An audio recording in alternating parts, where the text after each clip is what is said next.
Hello guys, Nick Reviews Movies here, and today I'm doing my Avengers Endgame movie review. And just before I get into the video, if you haven't watched Avengers Endgame already, do not watch this video. There will be some spoilers. And all these clips and photos belong to Marvel, so please don't copyright me. So, Avengers Endgame is the newest film in the MCU, and it completes the so-called Infinity Saga. I saw this film on the worldwide release date, which was Friday 26th of August. So as I'm recording this, it was yesterday. Now, I'm going to stage this video a bit differently. So I'm going to go straight into the good, then the mixed aspects, and then the bad things of this movie. So let's get straight in with the good. So the first good thing is the storyline. Infinity War was a good film and probably a better film, but the storyline wasn't as good as the one in Endgame. I found this one way more exciting. Also, I absolutely loved how they evenly weighed the comedy and the sad emotions, and how, even though it was funny most of the time, you still felt the sadness when you needed. And I think the main brilliant thing about this movie was the final battle. This is by far the best final battle in the MCU. You see, spoiler alert, I know I put spoiler alert at the start of the video, but spoiler alert, everyone who got taken away by the snapping comes back, and they all fight Thanos at once. The whole of Wakanda's back. All Doctor Strange's School of Magic thing are there. Wong's there. I'm pretty sure the Ancient One's there. I can't really remember if she's actually in the final battle. And the final battle ends on a lovely note with Tony Stark saving the day. And even though he died in the process, which did actually make me cry, it was just, it just felt so nice to know that although he's gone saving the whole world. However, Tony Stark's been like that in all the Avengers films. In the first one, he carried a nuke into space.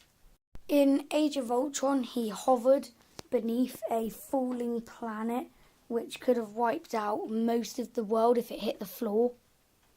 And in Infinity War on Titan, he 1v1 Thanos and so nearly died, and would have if Doctor Strange hadn't spared his life. And in Endgame, he snapped his fingers, and basically that led to him practically killing himself. And another thing that made me cry, yet I still really enjoyed, was when Black Widow and Hawkeye had to fight each other to stop each other from sacrificing themselves for the Soul Stone, as we know Black Widow did herself. And I also loved how they teased/confirmed the Falcon being the new Captain America and Thor being in Guardians of the Galaxy 3. Now let's get on to the mixed aspects of the film. So if you watched the film, which I'm guessing most of you have, if you're watching this video, you know that Bruce Banner turns into Professor Hulk. Now, I was a massive fan of this idea and really couldn't wait to see if it was true, and if it was, I kind of knew it was, then what would his role be? And I kind of liked his role. He tried in the gauntlet, he tried to snap his fingers, he really hurt his arm. He has a nice chat about the Infinity Stones of the Ancient One during the Battle of New York. And he had a very good role in the final battle. But my problem was how they showed off Professor Hulk when he first, came out, kind of. It was funny seeing him in the coffee shop with the kids, but I just thought they could have done it a bit better. Another mixed aspect is how Thanos died early on in the film by just getting his head sliced off by Thor. I thought that was just a bit of a weak way to kill him off, Although he did explain how the stones nearly killed him and he was tired from that anyway. But, you know, I'll let Marvel off because it was quite funny.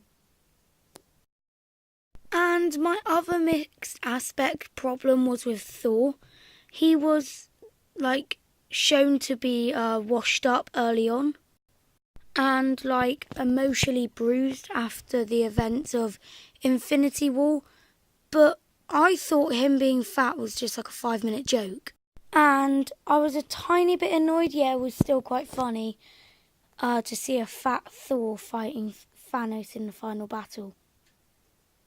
And now finally, let's get on to the bad aspects of the film. Now, I thought how Ant-Man got out of the quantum realm was really weak. How the rat just fell onto the keyboard and it started the van up again. I just thought it would have been cooler if the Avengers had looked in through S.H.I.E.L.D. or something like that, found his name or what the van looked like, and then eventually found him, added him to the team, and I think this would have been just so much better. However, I did love the scene when he got out and saw a grown-up Cassie for the first time in 5 real years. But this movie was just absolutely amazing, really funny, good action, and very emotional at the same time. And for that reason, this film's going to get 10 stars, and this is by far the easiest 10 stars I'll ever give for a film. Anyway, that is the end of today's video. I'll see you again soon in another video. Bye!